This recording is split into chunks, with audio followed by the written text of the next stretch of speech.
Assalamualaikum warahmatullahi wabarakatuh. Apa kabar teman-teman semuanya? Guru-guru hebat yang sangat luar biasa sekali. Oke teman-teman, kembali lagi bertemu dengan saya, Muhammad Sigit Sugiarto, dalam channel yang membahas untuk persiapan pretest PPG dalam jabatan tahun 2023 untuk mata pelajaran PJOK. Oke teman-teman semuanya, di video kali ini saya akan melanjutkan pembahasan mengenai FR untuk pretest PPG dalam jabatan untuk PJOK di tahun 2023. Ini part 5 ya teman-teman, yang tentunya sekali lagi sangat bermanfaat sekali bagi teman-teman yang belum terpanggil untuk pretest. Oke, simak video ini sampai selesai ya, dan pahami kata kunci yang saya berikan di setiap pembahasannya. Oke teman-teman ya, sebelum kita mulai seperti biasa, saya mengajak pada teman-teman semuanya yang belum subscribe, silahkan klik tombol subscribe, like, share, dan juga komen ya teman-teman. Oke, dan juga nyalakan notifikasinya agar tidak ketinggalan untuk video-video saya selanjutnya. Oke teman-teman, mohon maaf ya, sudah 1 minggu ini saya tidak upload pembahasan mengenai FR di YouTube saya, karena saya alhamdulillah kemarin sakit ya teman-teman, dan sekarang pun masih batuk-batuk. Jadi mohon maaf kalau nanti masih ada suara batuk yang mengganggu ya teman-teman.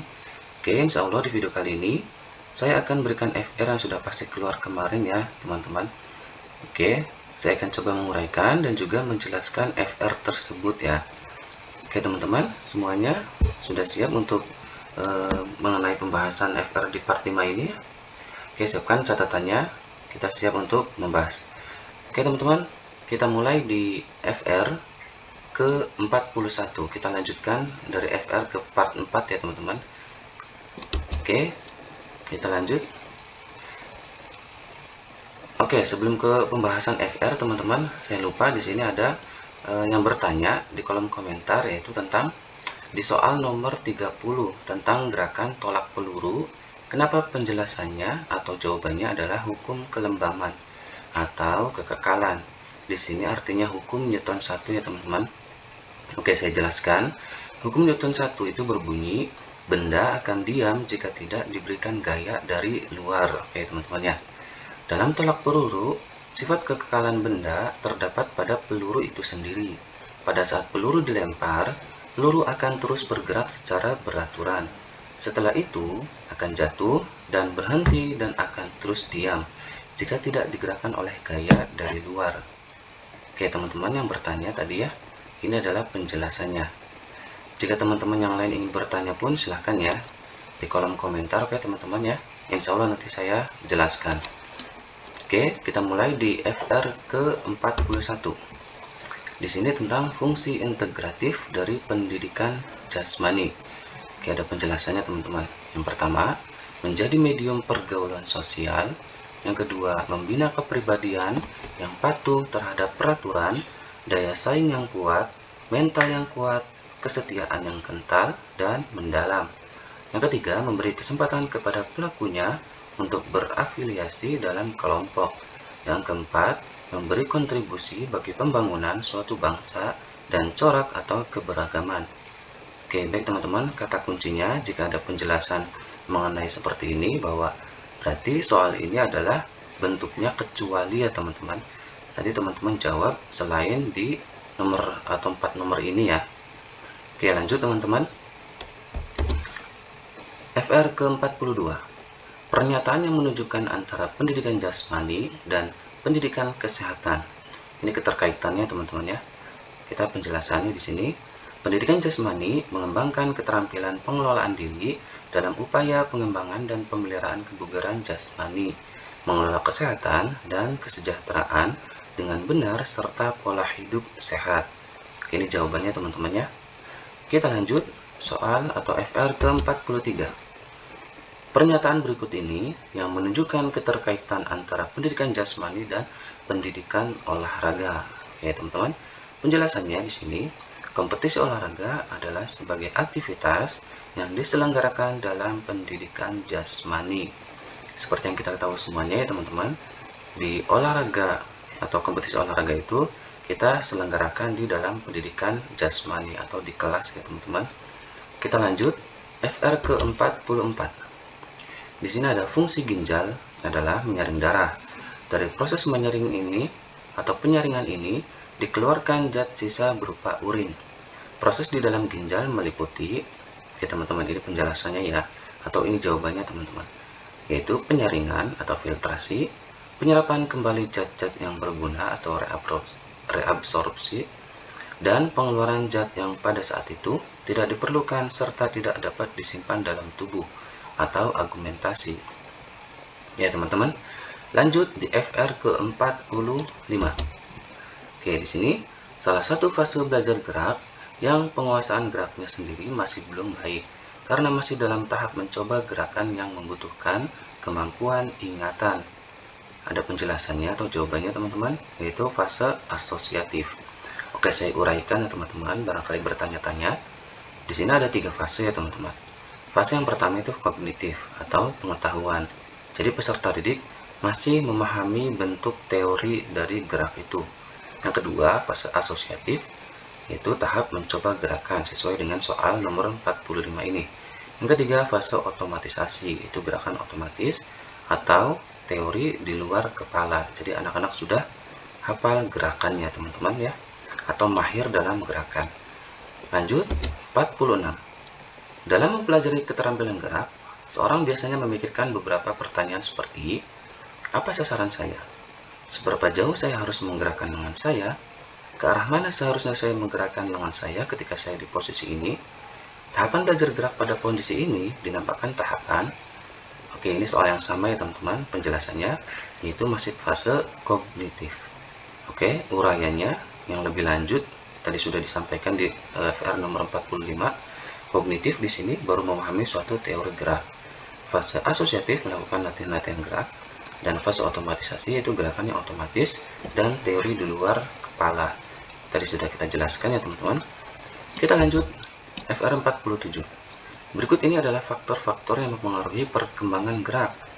Di sini ada penjelasannya, itu jawabannya ya teman-teman, yaitu perkembangan sistem saraf. Di sini kita uraikan bahwa ada beberapa faktor yang mempengaruhi perkembangan gerak anak tersebut ya teman-teman. Yang pertama tadi perkembangan sistem saraf, yang kedua kondisi fisik, yang ketiga bakat dan potensi, dan yang keempat lingkungan. Oke teman-teman, lanjut soal nomor 48 atau FR ke-48. Seorang pelompat jauh dalam melakukan aktivitas harus mempertimbangkan sudut tolakan agar diperoleh sudut yang paling efisien untuk memperoleh jarak terjauh. Penentuan sudut tolakan punya peran penting terhadap jauhnya lompatan. Materi kajian tersebut dapat dipelajari dari bidang ilmu. Ini ada penjelasannya atau jawabannya teman-teman, yaitu ilmu biomekanika. Kata kuncinya di sini adalah gerakan yang paling efisien dan efektif ya teman-teman. Kita lanjut FR 49.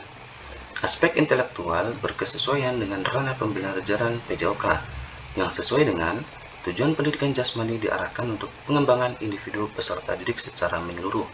Artinya meliputi aspek organik, motorik, emosional, dan intelektual. Aspek intelektual dimaksud, di sini ada penjelasannya teman-teman, atau jawabannya itu aspek intelektual berarti pengetahuan atau kognitif. Saya uraikan ya teman-teman. Intelektual yang pertama itu pengetahuan atau kognitif yang tadi ya. Yang kedua emosional, artinya perilaku atau afektif. Yang ketiga motorik atau keterampilan atau psikomotor. Paham ya teman-teman? Lanjut FR ke-50.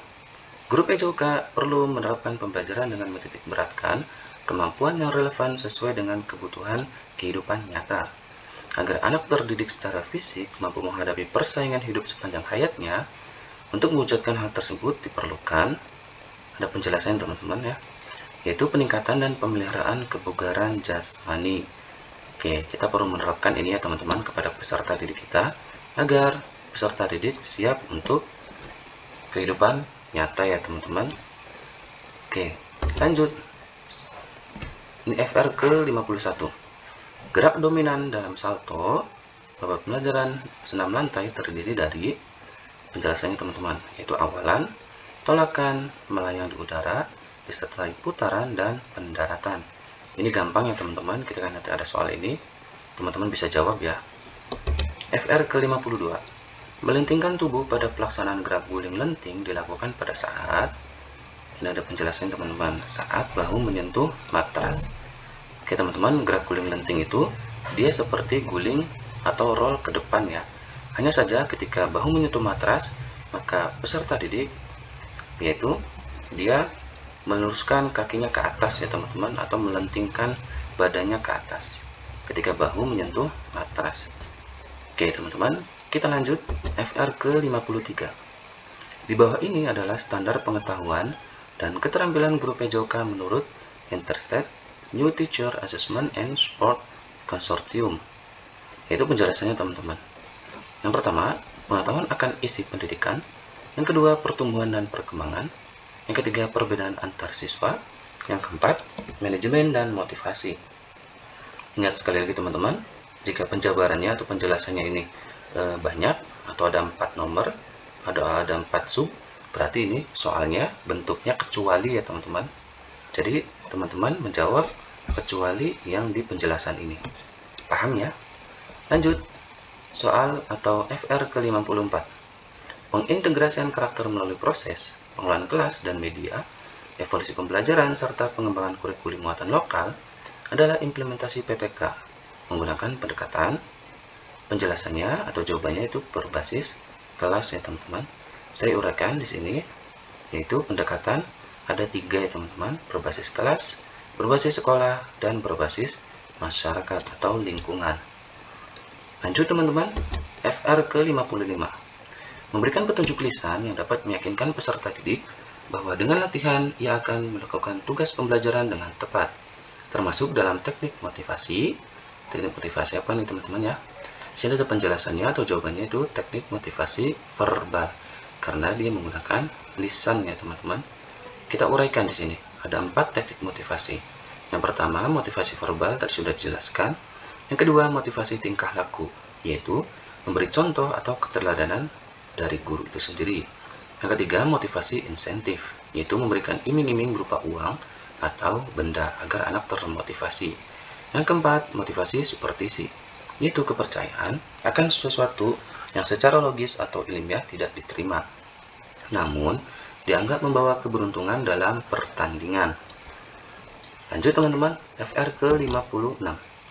Fungsi hati berikut berkaitan dengan pengeluaran atau ekskresi. Penjelasannya teman-teman. Pertama, menimbun gula dalam bentuk glikogen. Yang kedua, pembentukan dan pembongkaran sel darah merah.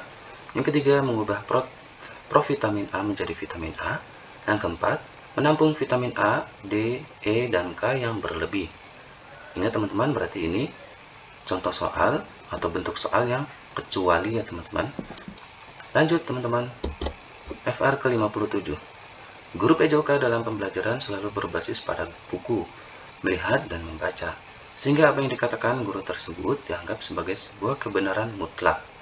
Karakter guru tersebut termasuk kategori, sini ada penjelasannya atau jawabannya itu mediocre teacher ya teman-teman. Oke, kita uraikan ya. Yang pertama, mediocre teacher, itu guru menjelaskan sesuai apa yang ada di buku teman-teman. Yang kedua, good teacher, itu guru mampu menjelaskan materi dengan analisa dia sendiri ya teman-teman. Yang ketiga, superior teacher, yaitu membuat suasana kelas menjadi lebih interaktif dan kreatif. Yang keempat, yang terakhir, great teacher, yaitu guru yang diharapkan oleh semua peserta didik, yang mempunyai X faktor dalam setiap pembelajarannya. Artinya, great teacher ini guru dengan tingkat kemampuan yang tinggi ya teman-teman. Lanjut, FR ke-58. Pembelajaran PJOK berbasis game-based learning memiliki siklus konten di dalamnya. Salah satu konten berupa penilaian atau judgment, umpan balik, dan perilaku yang diharapkan muncul pada saat pembelajaran permainan tersebut, dan dilengkapi dengan aktivitas diskusi. Konten yang dimaksud merupakan siklus dari penjelasannya teman-teman, atau jawabannya itu assessment. Lanjut, FR ke-59. Proses belajar memberikan peluang terjadinya hubungan timbal balik antara peserta didik, guru, dan media, yaitu pengguna atau user, memberikan respon terhadap tampilan media yang digunakan. Pernyataan tersebut merupakan karakteristik dari, ada penjelasan teman-teman, yaitu multimedia interaktif, atau jawabannya ini ya teman-teman. Oke, lanjut teman-teman, FR 60. Seorang guru PJOK memfasilitasi peserta didik agar mampu mengaktualisasikan dirinya secara optimal, baik sebagai individu maupun sebagai anggota masyarakat yang berkepribadian utuh dan bertanggung jawab. Belajar pada dasarnya merupakan proses perubahan perilaku dengan tujuan membentuk manusia seutuhnya. Konsep tersebut merupakan salah satu dari pilar pendidikan. Ada penjelasan teman-teman, yaitu learning to be. Oke teman-teman ya, ada uraiannya di sini teman-teman, kita uraikan.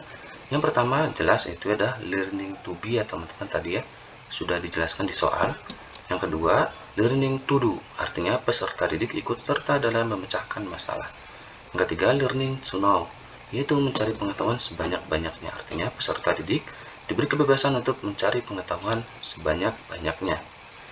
FR ke-61 teman-teman, dalam kegiatan sehari-hari tidak ada satupun manusia dalam melakukan aktivitas hanya menggunakan satu jenis kecerdasan saja, melainkan menggunakan seluruh kecerdasan dimiliki manusia yang bekerja sebagai satu kesatuan yang utuh dan terpadu. Setiap orang memiliki dan menggunakan komposisi kecerdasan berbeda, sehingga pengambilan keputusan seseorang dikontrol oleh kecerdasan yang paling menonjol dalam memecahkan suatu masalah. Uraian tersebut merupakan konsep dari teori belajar. Ini termasuknya kecerdasan kognitif ya teman-teman, karena ada kata kunci yaitu memecahkan suatu masalah. Lanjut teman-teman, FR ke-62. Guru PJOK SMA menggunakan rancangan pembelajaran yang mengintegrasikan teknologikal, pedagogikal, content knowledge atau TACK. Media berbasis ICT juga dia gunakan dalam kegiatan penilaian. Penjelasannya di sini jawabannya teman-teman, penggunaan Google Form untuk ujian akhir semester. Artinya penggunaan TPACK dalam kegiatan penilaian ya teman-teman. Kita uraikan. Di sini ada beberapa domain ya teman-teman dari TPACK itu sendiri. Yang pertama untuk memahami materi, berarti seorang guru dia menampilkan sesuatu dari PowerPoint ya teman-teman agar peserta didik memahami materi. Yang kedua untuk memahami peserta didik, artinya tadi peserta didik itu memberikan kebebasan untuk membuat Corel Draw misalkan, untuk dia memahami atau guru memahami dari peserta didik itu sendiri teman-teman. Yang ketiga untuk pengelolaan kelas. Yang keempat untuk menilai siswa dan lain-lain teman-teman. Ada 8 kalau tidak salah ya teman-teman. Bisa kembali lagi ke modul yang sudah saya jelaskan, jabarkan di video saya sebelumnya teman-teman, tentang modul pedagogi. Oke lanjut teman-teman. FR ke-63. Materi bela diri dalam kurikulum PJOK sudah disajikan sejak kelas 4 SD. Sajian materi bela diri ini dominan akan membangun dan membentuk sikap. Penjelasannya teman-teman, yaitu percaya diri. Oke, ini gampang sekali teman-teman jawabannya ya. Lanjut, FR 64. Dalam pembelajaran, guru menggunakan berbagai jenis tes berdasarkan kebutuhan fungsi dan tujuannya.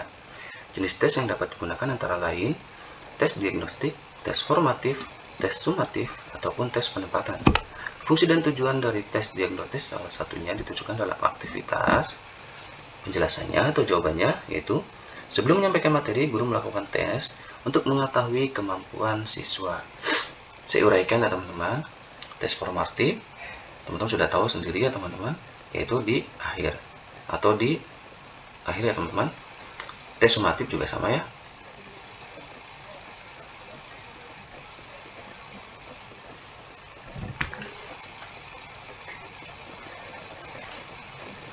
Oke teman-teman, mohon maaf. Tes formatif yaitu penilaian di pembelajaran, saat pembelajaran ya teman-teman. Tes sumatif itu di akhir pembelajaran. Mohon maaf ya teman-teman. Oke, kita lanjut teman-teman di FR ke-65. Kurikulum Merdeka memunculkan paradigma baru dan mempengaruhi cara guru dalam bekerja dan bertindak.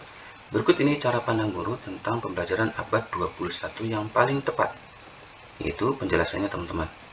Pembelajaran berpusat pada peserta didik dengan guru aktif sebagai fasilitator. Ini jawabannya teman-teman. Lanjut FR ke-66. Guru PJOK berupaya meningkatkan profesionalismenya dengan cara menulis karya ilmiah, memperoleh pengetahuan baru, mengikuti pelatihan publikasi, dan kegiatan lain sejenisnya. Upaya yang dilakukan guru PJOK tersebut merupakan salah satu fungsi dan wujud dari, jawabannya teman-teman, yaitu pengembangan diri ya teman-teman. Ingat-ingat jawabannya. FR ke-67. Dalam pelaksanaan pembelajaran, guru PJOK selalu bergerak secara simultan dari satu tempat ke tempat lain. Maaf teman-teman, dari satu kelompok ke kelompok lain, agar perhatian peserta didik tetap fokus pada pembelajaran yang dilakukan. Peserta didik melakukan gerak sebanyak mungkin untuk mengoptimalkan kemampuan syarafnya melalui berbagai aktivitas fisik dengan tujuan memecahkan masalah, menemukan gagasan baru, mengasah kreativitas, dan melakukan inovasi pembelajaran. Pernyataan tersebut merupakan prinsip pembelajaran berbasis yaitu neuroscience ya teman-teman. Ini gampang sekali. Kita lanjut teman-teman di FR ke-68. Peserta didik melakukan aktivitas berupa kecepatan, kelincahan, keseimbangan, dan koordinasi. Untuk meningkatkan kebugaran jasmani yang tertulis dengan keterampilan, materi mana yang paling sesuai dengan mencapai tujuan tersebut? Jawabannya teman-teman atau penjelasannya, sirkuit training, yaitu pos 1 belajar lari cepat, pos 2 lari zigzag, pos 3 sikap kapal terbang, pos 4 melempar bola ke sasaran, pos 5 pengukuran hasilnya. Lanjut teman-teman, FR ke-69. Guru PJOK SMP menggunakan animasi video untuk menjelaskan prinsip pengapung pada materi renang. Upaya yang dilakukan guru tersebut merupakan penerapan TPACK dalam domain. Ada penjelasannya teman-teman. Pengetahuan peserta didik dapat memahami materi pembelajaran. Nah, sudah saya katakan sebelumnya teman-teman, ada beberapa domain dari TPACK itu sendiri. Salah satunya memahami materi pembelajaran. Oke, di sini guru menggunakan animasi video ya teman-teman. Lanjut, FR terakhir nomor 47. Pak Suhitno, seorang guru PJOK, terjadwal mengajar materi lompat jauh gaya melayang di udara. Agar dalam pembelajaran di kelas dapat lebih efektif dan anak-anak dapat memahami materi sebelumnya, maka guru menugaskan anak untuk mempelajari materi melalui video online di rumah masing-masing 1 hari sebelumnya. Proses yang dilakukan Pak Suhitno adalah dengan model blended learning, rotasi, ya Pak teman-teman, itu penjelasannya kelas flipped ya teman-teman. Ini saya uraikan. Flipped artinya online dan offline. Jika kelas flex itu adalah full online ya teman-teman, jangan salah pilih ya. Oke teman-teman, di video kali ini kita cukupkan 30 FR. Kita sudah sampai ke nomor 70. Semoga dapat membantu teman-teman semuanya dalam belajar untuk persiapan pretest nanti ya teman-teman. Teman-teman tetap semangat dan semoga semuanya sukses sampai akhir nanti, dan semoga semuanya dapat sertifikat pendidik. Amin. Cukup sekian dari saya teman-teman. Mohon maaf kalau ada salah kata, salah penyampaian, salah pengucapan. Silakan saling koreksi ya teman-teman. Jangan lupa klik tombol subscribe, like, share, dan juga komen ya teman-teman. Salam dari saya. Assalamualaikum warahmatullahi wabarakatuh.